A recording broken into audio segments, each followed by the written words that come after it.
বাসায় ঢুকাবার মুখে কুবাইছে। আমার ভাইয়ের বউকে মারি দিছে ওর ভাইয়ে।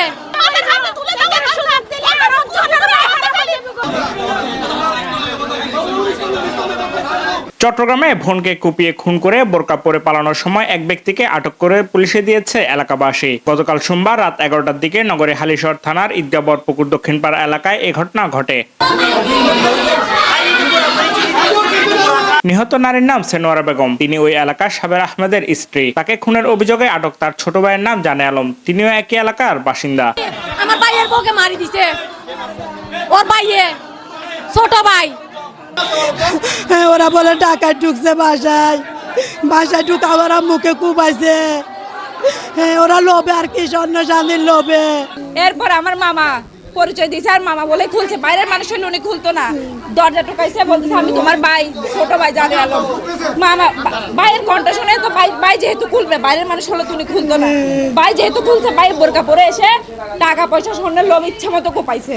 আজকে উনি অবস্থা বাসার বোটে দিয়ে কোপাইছে, বোটে ওখানে আছে, সবকিছু আছে। আমার মনে হচ্ছে এটা পরিকল্পিত, উনি আগে থেকে প্ল্যান করছে।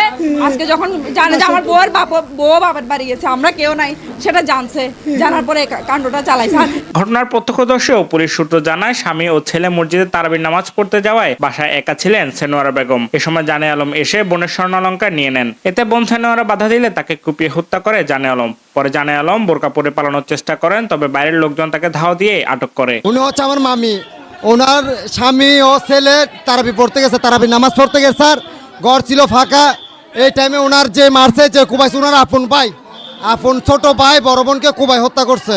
এখানে টাকা সম্পদ এখানে ছিল, কিছু ছিল, উনিও নামাজ পড়তেছে, ওনার থেকে স্বর্ণ গয়না ছিল, টাকা ছিল, ওগুলোর জন্য চোলাচুলি করে গিয়া করে ওনাকে আহত করছে। এটা মানুষের কাজ হতে পারে না, এটা পশুর কাজ। যেটা একটা ভাই এবং বোনের প্রতি একজনের প্রতি একজন আস্থা চলে যাবে, যে কাজটা এই ছেলেরা করছে। এগুলি মানুষের কাজ করে না, এগুলি পশুর কাজ করছে সে। এসব সন্ত্রাসীদেরকে এসব এই মাদক আসক্ত করে নিয়ে এগুলি ফাঁসি হওয়ার দরকার, দ্রুত ফাঁসি হওয়ার দরকার। এই বিষয়ে জানতে চাইলে হালিশহর থানার ভারপ্রাপ্ত কর্মকর্তা কাজী সুলতান মোহাম্মদ আহসান উদ্দিন বলেন, এই ঘটনায় থানায় একটি মামলা হয়েছে। মামলা দায়ের হয়েছে, হত্যা মামলা দায়ের হয়েছে, ঘাতক অ্যারেস্ট আছে, ঘাতক আমরা হেফাজতে প্রেরণ করেছি। উনি হচ্ছে আমার আম্মা, যিনি ভিকটিম মারা গেছে, উনি আমার আম্মা, আর ওইটা হচ্ছে আমার সৎ মামা। আসলে উনি ব্যবসায় অনেক লোকসান হওয়ার পরে মাদকাসক্ত হয়ে গেছে, মানে কি করবে না কি করবে কিছু বুঝতে পারছে না, সেন্সলেস। তো ওই কারণে উনি কি করছে, বিগত কিছুদিন আগে আমার থেকে কিছু টাকা চাইছিল, তো আমি ওনাকে দিয়েছি। ওনার ছেলের জন্য পাঞ্জাবি কিনে রাখছি বাসায়, ওনার জন্য আমি অলরেডি পাঞ্জাবি কিনে রাখছি, বাসায় আছে। এরপর আমি ওনার জন্য 70,000 টাকা ঋণ নিয়ে, উনি চালাবে বলতে চালাইতেছে না, মাসে শুধু একটার অর্ধেক কিস্তি চালাইছে, আর বাকি 5টা আমি চালাইছি। এরপর ওনার কোনো খরচ, ওনার থেকে ফোন দিলে উনি টাকা দেয় না। আমার মাঝে মাঝে 2-1 বার ফোন দিয়েছিল, টাকা দেয় না। তো উনি মানে বিগত লাস্ট 4-5 দিন শুধু আমাদের বাসায় আসা যাওয়ার মধ্যে ছিল, মানে সুযোগ খুঁজতেছিল কখন বাসায় একা থাকবে।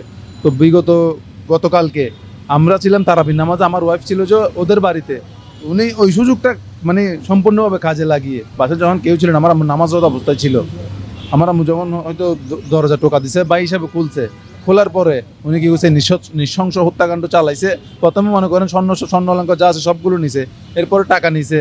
টাকা নেওয়ার পর হয়তো কোনোভাবে আমার আম্মুনাকে চিনে ফেলছে, উনি বোরকা ছিল পরা অবস্থায়, হয়তো আমার আম্মু কোনোভাবে চিনে ফেলছে।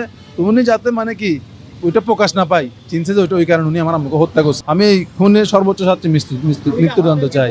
হ্যাঁ, বোরকা হাতে নিয়ে আসছিল, মারার সময় বোরকা পরে বেরিয়েছে উনি, এটা ওনার ওয়াইফের বোরকা, উনি নিয়ে আসছে। যেটা মানে স্বর্ণ অলঙ্কার সব কি পুলিশের হাতে জব্দ আছে অলরেডি।